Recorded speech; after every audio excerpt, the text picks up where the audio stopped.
Hello everyone, I hope wherever you're watching us from, you're having a great time. This is AfriPost and welcome to today's video. Now we know that the war in Ukraine has been going on for quite some time and many European countries are really struggling to ensure that Russia does not win this war. We know that President Putin has explained himself and said that one of the main reasons why he got into this war is because of the desire by European countries to include Ukraine, which was formerly part of Russia, in NATO. There is this engagement between President Macron and Russian President Vladimir Putin, which is really interesting. I want us to watch this video, then have our comments at the end of the video. On February 26, after an international conference, you stunned everyone by refusing to rule out sending Western troops to Ukraine. A few days later, you called on Europeans not to be cowards. Finally, you stated that there were no limits, no red lines to French support for Kiev. So, have we understood you correctly? Are you considering sending Western French troops to Ukraine? Good evening and welcome. You're sitting in front of me. Are you standing? No. Are you ruling out standing up at the end of this interview? Of course you're not going to rule it out. You won't rule it out. There you go. We're not sure we'll do it, but in any case, we're not in that situation today. It's not a question of life or death, it's a question of sitting or dying. No, but first, there's a gradation, and it depends where you're doing it. I make this comparison to explain what it means not to exclude options. There's a reason for not doing it. And the position of simply saying what we're doing and giving ourselves red lines. What's the situation? For the last 10 years, because this all started in 2014, Russia launched a war of aggression against Ukraine. Then we did everything we could to establish peace. Everything. The Minsk agreements, the negotiations conducted under the aegis of France and Germany with Ukraine and Russia, right here in this very room. The only meeting between President Zelensky and President Putin on the 9th of December at the end of the year.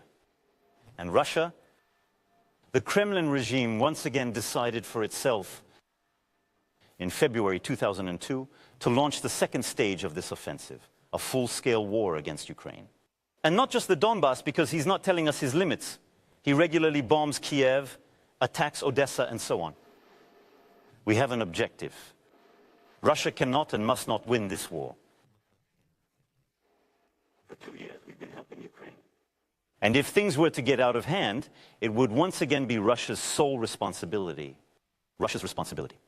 And so if we decide today to be weak, if faced with someone who has no limits, faced with someone who has crossed all the limits he gave us, we naively say to him, I won't go any further than this or that.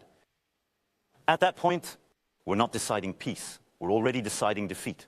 And you decide to say it, to send it, and that's a very strong gesture to decide to say that we might go that far. I accept, and I assume it because it's the role of the President of the Republic in our institutions. The President of the Republic is in charge of national defense. He doesn't make comments. He makes decisions for the safety of the French people. What is at stake in Ukraine? A war that is existential for our Europe and for France. I hope we'll come back to it because it's a key issue, subject. And so I've decided, because after 2 years of war, I want to remind you that we have systematically done what we said we weren't going to do, which also puts into perspective the very definitive statements sometimes made by some people across Europe. 2 years ago, we said we'd never send a tank. We did. 2 years ago, we said we would never send medium-range missiles. We did. We said we'd never send planes. Some are in the process of doing so. So, we've put too many limits, if I may say so, on our vocabulary. We're not escalating. We are not at war with Russia. Quite simply, we must be clear. We must not let Russia win. But the French haven't understood, you were talking about vocabulary, under what precise, concrete conditions French soldiers would go to fight in Ukraine. Was it because the Russian army would make a decisive breakthrough on the front line? Is it because a key city, Odessa, for example, is about to fall? You weren't specific on that. But perhaps I'm right not to be precise, and I'll say it again. But the two conditions I've just mentioned are either science fiction or possible scenarios. In your eyes. For some years now, we've all been living in a world where what we thought unthinkable is happening. This is the end of the carefree attitude I mentioned a few years ago. This is it. War is on European soil. Between Strasbourg and Lviv, less than 1,500 kilometers. Just imagine war is in this country. So it's not a fiction and it's not far from us. So all these options are possible. The only one who will take responsibility is the Kremlin regime. It won't be us. We will never go on the offensive. We will never take the initiative. France is a force for peace. But today, to have peace in Ukraine, we must not be weak. And so we have to look at the situation lucidly and say, with determination, will, and courage, that we are ready to do whatever it takes to achieve our objective, which is that Russia should not win. If we're ready, it's because we're getting ready. That means right now... In the beginning, we're getting ready. That means we're training for air operations or... But France on the ground... On the ground? France didn't wait until February 2002 to get ready. We have a complete army model, a deterrent force and operational armies. And I would like to take this opportunity to pay tribute once again to our soldiers and their families. We are one of the few countries in Europe that for 10 years has had forces deployed in the Sahel to fight terrorism. And we have lost dozens of men there. But for you, it wasn't the same kind of fight. But did we think it was? Got the We were fighting Islamists issues. who were We were fighting enemies. terrorists who were Domestic enemies too. at the request of a state to prevent a sovereign state from collapsing and to protect our outposts. But do we think it's more incidental? Today, it's not necessary in Ukraine. But does that mean we should rule out everything? What I mean is that we're ready. That's why I decided in my first term of office, and right from the start, a considerable increase in the budget for our armed forces, which means that the 2 military programming laws that I would have had to decide as president would have led to a doubling of the budget for our armed forces. So we're not waking up on this subject. I'd just like to clarify one point. What has happened over the last few months is a profound change, and the leap forward that I called for on February 16, alongside President Zelensky here, and which led me to say this, but above all to decide on very concrete things with our allies, is that the Ukrainian counteroffensive has not gone as expected over the last few months. And when you look at the situation over the last few weeks, it's a difficult situation on the ground for the Ukrainians. That's an understatement. That's an understatement. Some experts say that I'm not being defeatist, but it's difficult. They're brave, once again. But they have limits. They have limits in terms of men. Because Russia is a bigger country, and as soon as there are only Ukrainian men, they have this limit, and they lose a lot of them.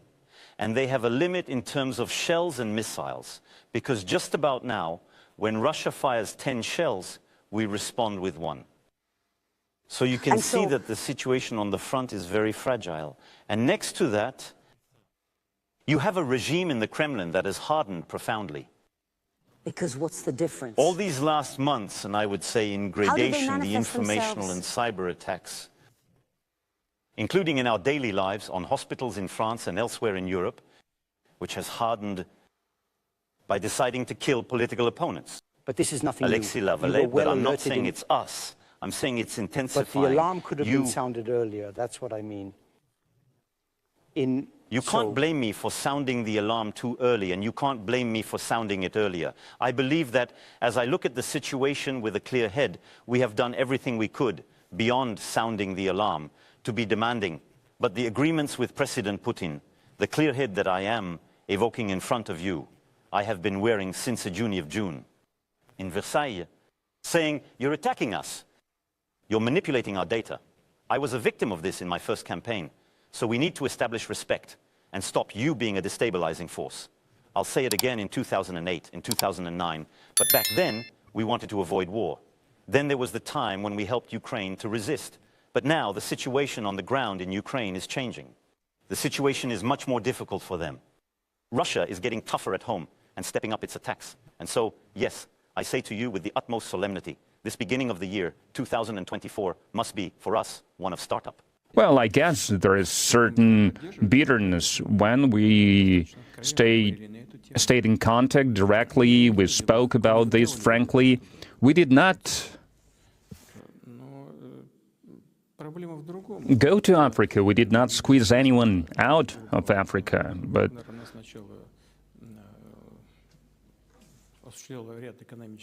The Wagner Group, it started with some economic project in Syria, then it moved on to other countries, to some countries in Africa.